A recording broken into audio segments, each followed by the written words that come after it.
15 years ago, Ava Sinclair's fingers set fire to the piano keys at Carnegie Hall.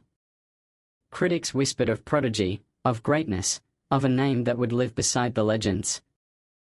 But now, her hands scrubbed marble floors in the Blackstone estate, unnoticed in her grey uniform. She was the maid, nothing more. The Blackstones were old money. William Blackstone, patriarch and titan of industry, ran his home like a kingdom. His daughter, Celeste, ruled the social scene with a diamond-studded fist. So when William, half-jokingly, offered Ava as entertainment for the upcoming gala, Celeste laughed. The maid on stage? That'll be cute. The idea was cruel. Ava said nothing. Jacob Blackstone, William's estranged son, had returned unexpectedly from years abroad doing humanitarian work. He noticed Ava that day dusting silently in the music room as a hired pianist rehearsed Chopin. The way her fingers paused. The slight shift in her breath. He remembered it later when he heard her playing alone, late at night, thinking she was unobserved. What he heard wasn't amateur. It was soul.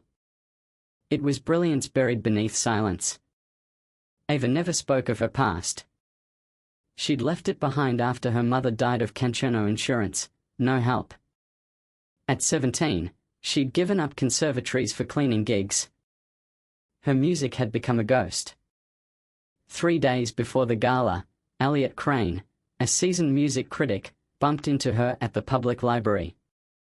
He recognized her instantly. "You're Ava Sinclair," he said, breath-catching. "I was there." Carnegie. Rachmaninoff. Ava denied it, her voice brittle. But the damage was done. Whispers were spreading. The night before the gala, she stayed late, her old composition unrolled on the grand piano, pouring everything into the keys: her grief, her fire, her truth. Jacob saw it all. "Why hide this?" he asked. "Because people like your father would rather laugh than listen," she replied. The day of the gala arrived. Guests in gowns and tuxedos sipped champagne under chandeliers. William made his announcement with smug delight. "Tonight, a special performance. Our very own staff will grace the stage." Polite laughter followed. Ava emerged in a simple black dress. No introduction.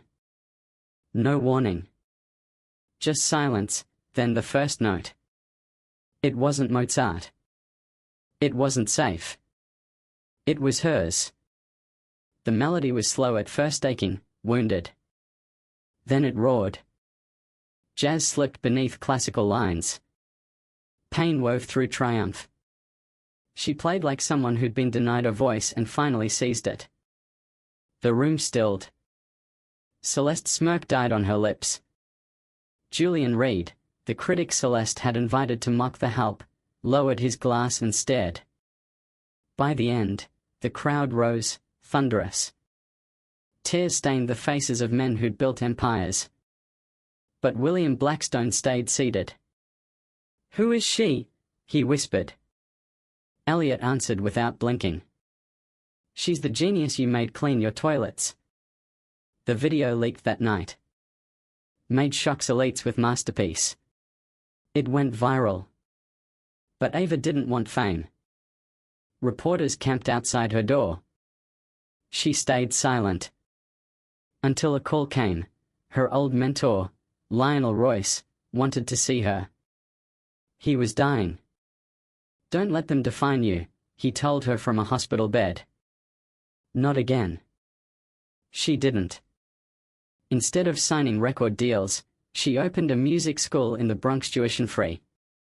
For the kids with talent but no stage. For the voices no one ever heard. The press called it radical. Some critics called it a waste. She could have been famous, one article said. She chose something better, another replied.